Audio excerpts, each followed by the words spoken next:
Hello and welcome to the Engerati studio here at Itron Utility Week. I'm joined now, you can tell this is live. I'm joined now by Peter Jansen from Capgemini. And Peter, firstly, welcome. Thank you. Thanks for being here. I was particularly excited to have you here because, you work for Capgemini, but I know that Capgemini also are implanted in a lot of utilities. You've got a lot of first-hand experience, so I feel like I'm talking to the end customer a little bit when we talk about you and bringing some of those experiences to bear. But just kick us off, one of the things that I wanted to explore with you, it's a narrative that's going through this conference, and it's one word, it's resourceful. Correct. So can you just talk a little bit about, what your meaning is behind that and how you're seeing that? Yes, certainly. In terms of being resourceful, we all know that when it comes to natural resources, whether it's energy sources or water, there's not an infinite amount of those resources, and we need to manage them carefully. And a lot of the solutions and discussions that have occurred at this conference have been around the technologies that we can put in place, technologies we can put in the field and into the utilities that help conserve those resources, whether it be water, whether it be electricity or natural gas. Again, if we just step at it from the perspective of it's not infinite, there's a finite amount of these resources. Different geographic areas are more blessed with some than others, certainly where it comes to fresh water. A lot of the Great Lakes and the Americas, we don't have as many problems. You go out to the West Coast, Lake Mead, California, it's much more significant. So how do we get this culture of conservation in place? How do we use the technologies that we have available to us to actually bring conservation to the forefront and be more resourceful? Do you think that, it's a very simple word, resourceful, but do you think that it is, from what you've seen, working with utilities, do you see it being enough of a driver for those businesses? Because, like you say, on the one hand, it is about being resourceful, but on the other hand, there are some, they're the customers, right? I turn on my tap, I want it to flow. I turn on the lights, I want it to go on. So, how much is being done to communicate what you said, that these things aren't infinite, or in a period of time may be scarce? Well, that's a good question, and I think we in North America and developing in the developed nations, we take it all for granted. As you say, you turn on your faucet, you expect clean water, not just water, clean water, and you certainly flip a light switch, you expect electricity all the time, or you expect your home to be heated with natural gas. There's no question of is it available or isn't it available, and I'm not suggesting it's going to run out tomorrow. But we do have to be cognizant of the fact that there are limits to that. I think in order to grab people's attention around it, especially the end consumers, I think utilities understand it, but from the end consumer's perspective, a lot of it comes down to monetary, to money. If electricity is very cheap, and it is in many parts of this country, there's no impetus to try and reduce the usage on it. When you start to get into advanced metering and you get the technologies out in the field and the back office systems in place so that you can do peak time rebates or time of use rates. I live in Ontario, Canada, and we have time of use rates, and the cost per kilowatt hour during the day is substantially greater than the cost of kilowatt hour at night. So there's once you understand that, once you're able to monitor your usage, once you're able to see what the impact is on you, again, financially, people start to, I think, take greater Do you not interest. think that then on a very sort of top, more philosophical level, that we've kind of grown up spoilt, and there's this idea that everything's always there, and like you rightly said, it's always been one of the arguments about, hey, you can do demand response, and let's take it a little bit further afield. I was talking about this to a utility in Vienna, and they were saying, you know what, our prices are so cheap because we're blessed with hydro, and it's so cheap that if someone did absolutely everything, built a passive house and turned everything on and off as and when it was, at most they could save €5 a year, right? So, so again, in those situations, I mean, do we not have a need overall as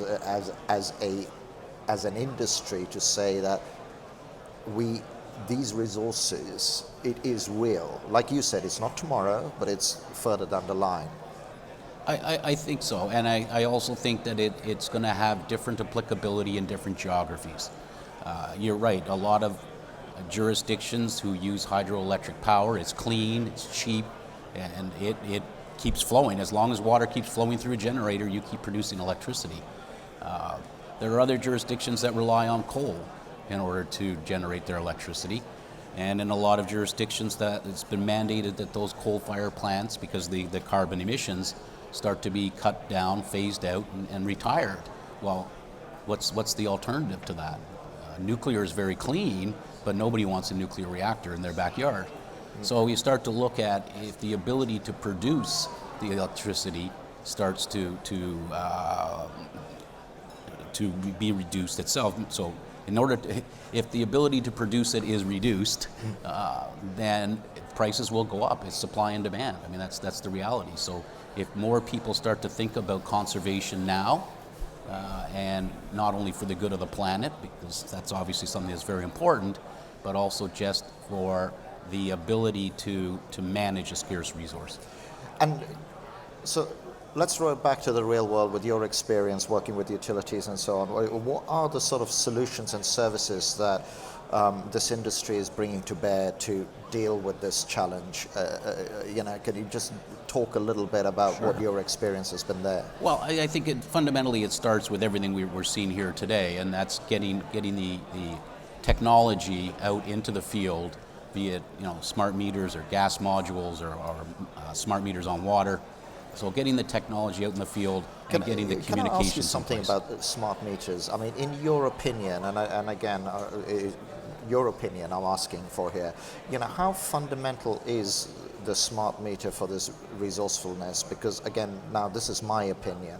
I feel, in the UK anyway, that some of the idea of the smart meter has almost been missold to the public, that hey, you put this in, you will have lower electricity bills, rather than what I feel, and maybe it's because I'm in the industry, I would take this message that if you put this in, it'll give us a better idea of how we're using our energy, therefore it gives us more data so we can plan forward, and the impact will be 4 years down the line.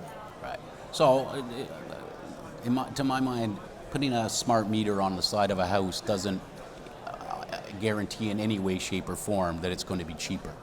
What it starts to do is build the platform, the foundation between the meter and the communications network and the ability to collect the data back at the utility. It starts to set that platform to allow people choice. And people like choice.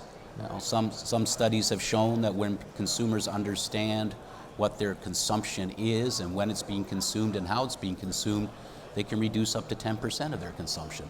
So but it's a proactive choice. It's a choice, and some people like choice, and some people don't really take that much interest in having the choices.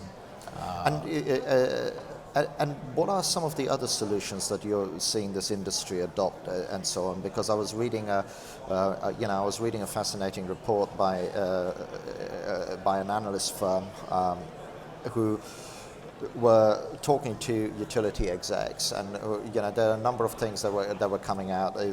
One of them was that the ability to plan, the event horizon of planning, was kind of gone from 10 years to 5, and now some of them saying, hey, I can't even see 3. And people were asked about disruption, and the single biggest disruptive technology that came out of there was energy storage. Some of the things that Elon Musk is doing with the Powerwall and so on. Are there any sort of solutions that you see where the industry needs to put in place in order to play with that disruption? Well, again, I think it's part and parcel, and when we talk about advanced metering or smart metering, again, that's a foundation. So that allows you the ability to do the two-way communications and understand what's happening and gather the data that you need. From there, you get into the smart cities. Now you've got the data, now you've got the ability to control devices, and you can get into how you can better enhance the use of plug-in electric vehicles. Again, a great, it's not a storage device as you might think about a battery, but there's the whole notion of if you can recharge your car at night when the energy is inexpensive and put it back on the grid during the day, it is in its own sense. But it's not that crazy to think about it. So you couple an electric vehicle with a self-driving electric vehicle, suddenly you've got a mobile battery, right? Exactly. So you could, and it's not that crazy to say you could Uber a battery if you need it, right? That's true. We're laughing about it, but those leaps of faith are not that crazy. Right. What are the implications for utilities with some of the stuff that's happening at the edge and actually outside of the normal energy business? Well, and again, maybe just before we go to that, the other key aspect is, of course, renewables, renewable energies. Putting solar panels on the roof of your house, or using roofing shingles now that are literally solar panels. Again, the implication to the utility is now you're feeding electricity back into the grid, and you have to have a way to manage that. You have to a way to forecast it. You have to be able to understand what the voltage optimization is around that. So again, putting the foundation in place allows you to more seamlessly implement some of these other areas, whether it's batteries or solar or wind or so on. The implication to the utility is you've got microgeneration now in that particular instance, so it's no longer a monolithic generating plant. As a utility, you can't really control how many of these Uber batteries there are out there, or how many of these solar or wind turbines there are. So that can be very disruptive in terms of trying to do that demand forecasting. I think the other aspect is all of these things, and some people call it the Internet of Things, all of these devices, all of these things out in the service territory, they're going to be providing a lot of information back to the utility, information that's very valuable, but can sometimes be very overwhelming. And so the ability to operate it properly, understand the implications of it, mine the data, get the benefit from it, I think are all big implications to the utility. And that seems to be an overarching narrative, isn't it? That actually it's about getting the intelligence out of the data. It's no point having teraflops of data or whatever it is if you can't make any sense out of it. Right. So how is this industry starting to engage with maybe other suppliers, the Capgeminis of this world or whatever, to help them make some sense of it? Well, where's the data leading us? Well, again, companies like Capgemini, we have a whole practice around, we call it insights and data, which has many pre-configured rules specifically for utilities to help them make sense of the data. So where we've been in a utility, or a utility as our client, as our customer, where we've been in a utility and we've built these ways to which to extract and synthesize and correlate the data, we can bring those pre-configured solutions, those examples, to other clients. And a lot of it is correlation of data. So we can talk about the data that we get from the field, but we want to correlate that with your GIS data, your outage. There's a lot of different sources of information that all need to be aggregated and correlated and made sense of. And just as we sort of coming to the end of our time here, I'm going to try and phrase this question in the right way. I've been commentating on the tech sector for a significant amount of my life, not just utilities but technologies before that.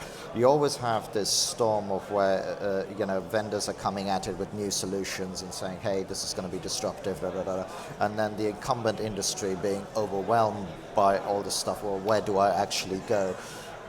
My question to you is, there's clearly a lot of noise around this, external to the industry and internal to the industry. How real is it actually? I believe it's very real.